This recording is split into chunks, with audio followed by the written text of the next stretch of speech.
बिहार के औरंगाबाद से विधान परिषद सदस्य दिलीप कुमार सिंह ने बोकारो परिसदन में पत्रकारों से बातचीत करते हुए कहा, आगामी विधानसभा चुनाव में राष्ट्रीय जनतांत्रिक गठबंधन मुख्यमंत्री नीतीश कुमार के चेहरे पर ही चुनाव लड़ेगा। उन्होंने कहा कि इस बार का लक्ष्य 225 सीटें जीतने का है और परिणाम इससे अधिक आने की संभावना है।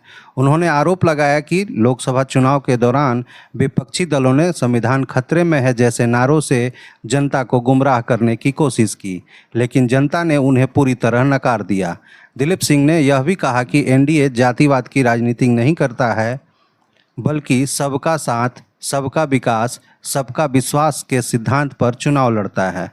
मुकेश साहनी के एनडीए में शामिल होने के सवाल पर उन्होंने कहा कि जो भी गठबंधन में आएगा उसका स्वागत किया जाएगा।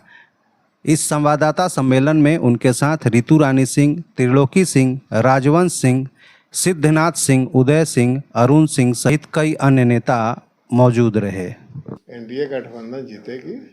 हम लोगों का लक्ष्य 225 है एनडीए का, और हम लोग जीतेंगे आराम से। इस बार भी क्या चुनाव किनके, नीतीश बाबू के चेहरे पर ही लड़ी जाएगी? हाँ, 100%। हम लोगों का नेता, हम लोग का मुख्यमंत्री एनडीए का नीतीश बाबू ही बेहतर रहेगा। 225 सीट तो बोल रहे हैं कि 225 सीट का हम लोग का लक्ष्य है और 225 सीट रहेगी। लोकसभा में विपक्षी लोगों का संविधान खतरा में है एक कह कर के पब्लिक को गुमराह किया, जबकि ऐसी तो कोई बात हुई नहीं। उसी में लोग बात कुछ गुमराह होकर के इधर उधर चले गए थे। इस बार जनता उस चीज को समझ चुकी है। मुख्य मुद्दा क्या रहेगा इस बार चुनाव में? विकास है। जनरली चुनाव जब होता है बिहार का, तो जातीय समीकरण पर ही सभी पार्टियां जो हैं कूद जाती हैं उसी पर।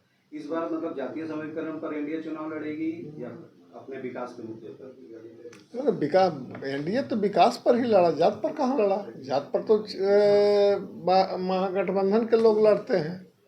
जो महागठबंधन को जो लीड कर रहे हैं वही जात पर लड़ते हैं। नरेंद्र मोदी जी तो भाई सबका साथ, सबका विकास का ही नारा है उनका, तो वहाँ तो जात है नहीं। रामविलास जी का पार्टी भी हम लोग के साथ ही रहेंगे। ऐसा नहीं है कि अलग, ये लोग तो विरोधी लोग खाली हल्ला कर रहे हैं कि अलग जाएंगे अलग जाएंगे। ऐसी कहीं कोई बात नहीं है। भाजपा में जो भी दल आएंगे उनका स्वागत है, लेकिन अभी तो महागठबंधन के एक हिस्सा हैं, बने हुए हैं। चर्चा नहीं हुई? बात तो चलती होगी ऊपर, पार्टी के ऊपर लेवल पर बात चलती होगी, तो हम लोग को थोड़ी जानकारी है, लेकिन हम जानते हैं कि इतना अनुमान है कि भाजपा में आएंगे तो उनका स्वागत है।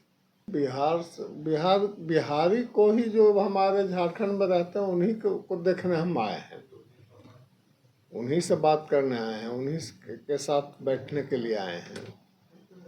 क्या मुख्य उद्देश्य यहाँ आने का कुछ प्रयोजन रहा? हाँ, हमारे पार्टी का एक मिशन है, एक भारत श्रेष्ठ भारत।